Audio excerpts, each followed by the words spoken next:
बिहार विधानसभा चुनाव 2025 के परिणाम आज घोषित हो रहे हैं। राज्य की 243 विधानसभा सीटों के लिए मतगणना सुबह 8 बजे से शुरू हो गई है। इस चुनाव में कई दिग्गज नेताओं की प्रतिष्ठा दांव पर लगी है। आइए आपको उन हॉट सीटों के बारे में बताते हैं।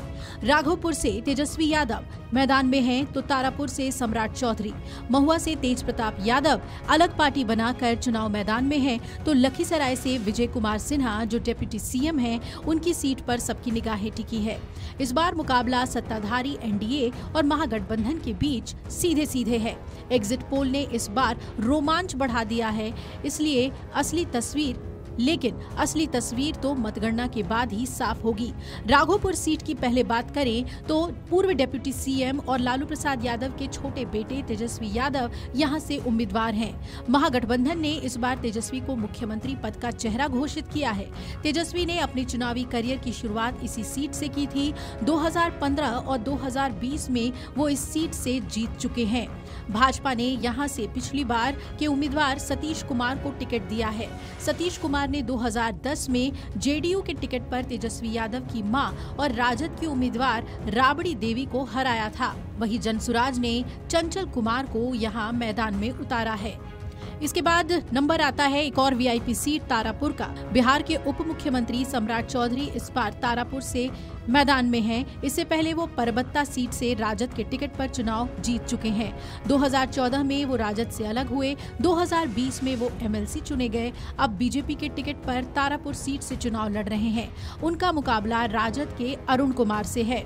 इसके बाद एक और वीआईपी सीट लखीसराय की बात करते हैं। लखीसराय से बीजेपी के टिकट पर लगातार 3 बार से जीतने वाले विजय कुमार सिन्हा एक बार फिर से मैदान में हैं। बिहार के उप मुख्यमंत्री सिन्हा फरवरी 2005 में हुए चुनाव में पहली बार लखीसराय से जीते थे और 2005 अक्टूबर में हुए चुनाव में उन्हें राजद के फुलेना सिंह ने हराया था। लेकिन 2010 में उन्होंने अपनी सीट वापस ले ली और उनका मुकाबला कांग्रेस के अमरेश कुमार से है।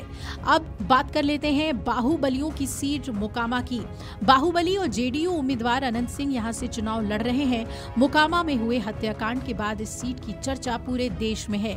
इस हत्याकांड का आरोप अनंत सिंह पर लगा और उन्हें चुनाव प्रचार के बीच में ही गिरफ्तार किया गया। इसके बाद उनके प्रचार की कमान केंद्रीय मंत्री ललन सिंह के हाथ में रही। एक और बड़ी सीट है महुआ, जहां से लालू यादव के बेटे तेज प्रताप यादव 5 साल बाद फिर अपनी बनाई पार्टी के टिकट से मैदान में हैं। राजद ने यहां से मुकेश कुमार रोशन और जनसुराज से इंद्रजीत प्रधान को टिकट दिया है। तेज प्रताप यादव महुआ में वापसी करते हैं या नहीं, ये देखना अहम होगा। ऐसे ही एक और सीट है अलीनगर। यहाँ से बीजेपी ने लोक गायिका मैथिली ठाकुर को मैदान में उतारा। राजद ने यहाँ से विनोद मिश्रा को टिकट दिया है। जनसुराज ने यहाँ से विप्लव कुमार चौधरी को मैदान में उतारा है। अब बात कर लेते हैं रघुनाथपुर सीट की। तो यहाँ सिवान जिले की इस सीट से राजद के बाहुबली शहाबुद्दीन के बेटे ओसामा शहाब को टिकट मिला है। जेडीयू ने यहाँ से विकास कुमार सिंह को उम्मीदवार बनाया है, जबकि जनसुराज की तरफ से राहुल कीर्ति मैदान में है।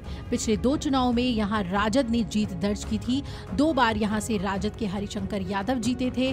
पार्टी ने इस बार उनकी जगह ओसामा शहाब को टिकट दिया। वहीं सिवान विधानसभा में मंगल पांडे के सामने राष्ट्रीय जनता दल के अवध बिहारी चौधरी मैदान में हैं। अब बात कर लेते हैं छपरा विधानसभा सीट की। तो मशहूर भोजपुरी गायक और अभिनेता खेसारी लाल यादव की वजह से सारण जिले की छपरा सीट भी चर्चा में है। इस सीट से राजद ने शत्रुघ्न यादव उर्फ खेसारी लाल यादव को मैदान में उतारा है। खेसारी लाल के खिलाफ बीजेपी ने छोटी कुमारी और जनसुराज ने जयप्रकाश सिंह को टिकट दिया है। इसी तरीके से दानापुर सीट भी वीआईपी बनी हुई है, क्योंकि यहां से पूर्व सांसद और पूर्व केंद्रीय मंत्री रामकृपाल यादव को बीजेपी ने टिकट दिया है। रामकृपाल 2024 के लोकसभा चुनाव में पाटलिपुत्र सीट से हारे थे। उन्हें लालू यादव की बेटी मीसा भारती ने शिकस्त दी थी। रामकृपाल यादव के सामने राजद ने रीतलाल राय को उतारा है। रीतलाल 2020 के विधानसभा चुनाव में यहां से जीते थे। अब देखना है कि इन वीआईपी सीटों पर जनता क्या फैसला सुनाती है और ये जो बड़े चेहरे हैं वो विजय श्री का तिलक लगाकर आ पाते हैं या नहीं। Video desk amarujala.com। अगर आप ये वीडियो YouTube पर देख रहे हैं तो हमारे चैनल को सब्सक्राइब कर बेल आइकन दबाएं और Facebook पर देख रहे हैं तो हमारे पेज को लाइक करें।